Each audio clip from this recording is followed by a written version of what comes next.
Chat అంటే ఇష్టపడని వాళ్ళు ఎవ్వరు ఉండరండి. పెద్దల నుంచి పిల్లల వరకు అందరూ ఇష్టపడతారు. అలాంటి పాపడి చాట్‌ని ఇంట్లోనే ఎలా చేయాలో చూసేద్దామండి ఈరోజు. ఈరోజైతే ఒక మంచి మ్యాజిక్ మసాలాతో చేశాను. ఆ మసాలానే హైలైట్ అండి. ఆ మసాలా ద్వారా చాలా మంచి టేస్ట్ కుదిరింది.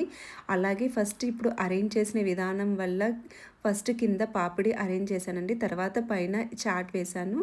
ఆహ్, ఆ వేడి వేడి చాట్ వల్ల కింద పాపడి కూడా నానేసి మంచి జ్యూసీ జ్యూసీ టేస్ట్‌తో చాలా బాగా కుదిరింది.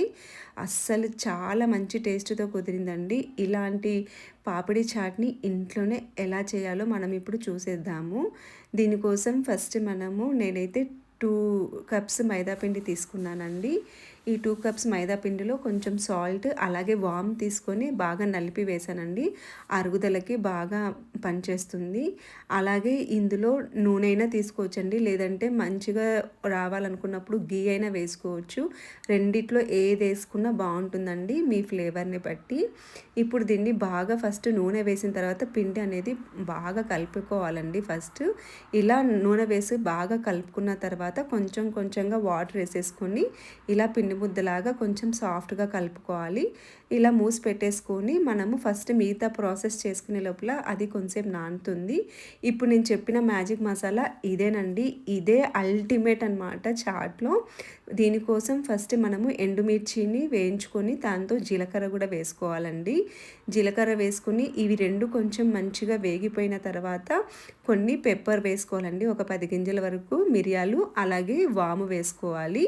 ఈ ఇవి వేసుకొని కొంచెం బాగా వేయించుకొని ఇది చల్లగయ్యే వరకు పక్కకు పెట్టుకొని దీన్ని మిక్సీ పట్టుకోవాలండి. మిక్సీలో వేసుకునేటప్పుడు కొంచెము ఉప్పు, అలాగే ఆమ్చూర్ పౌడర్ వేసుకొని ఒక స్పూను మిక్సీ పట్టుకొని పక్కకు పెట్టుకోవాలండి.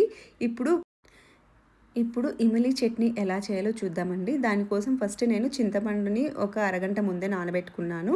నానబెట్టుకున్న చింతపండుని మిక్సీలో వేసుకొని ప్యూర్ పేస్ట్ లాగా చేసుకొని దీన్ని ఫిల్టర్ చేసుకోవాలండి. ఏవైనా ఉంటే వచ్చేస్తుంది, పుల్లలు కానీ అవి ఏమన్నా ఉంటే వచ్చేస్తుందనమాట. సో, ఇలా దీన్ని బాగా ఫిల్టర్ చేసేసుకొని ఇందులోనే కొన్ని వాటర్ కూడా యాడ్ చేసుకోవాలి.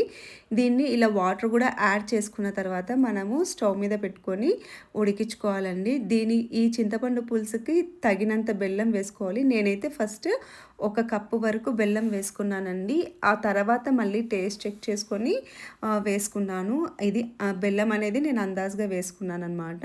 సో, ఇప్పుడు అది ఫిల్టర్ చేసేసి కొన్ని వాటర్ వేసుకున్న తర్వాత స్టవ్ మీద పెట్టేసి ఒక కప్పు బెల్లం వేసేసి మరిగించుకున్నాను. ఇలా మరిగిపోయేటప్పుడు మనము ఆల్రెడీ ప్రిపేర్ చేసుకున్న మసాలా ఉంది కదా ఇందాకటిది,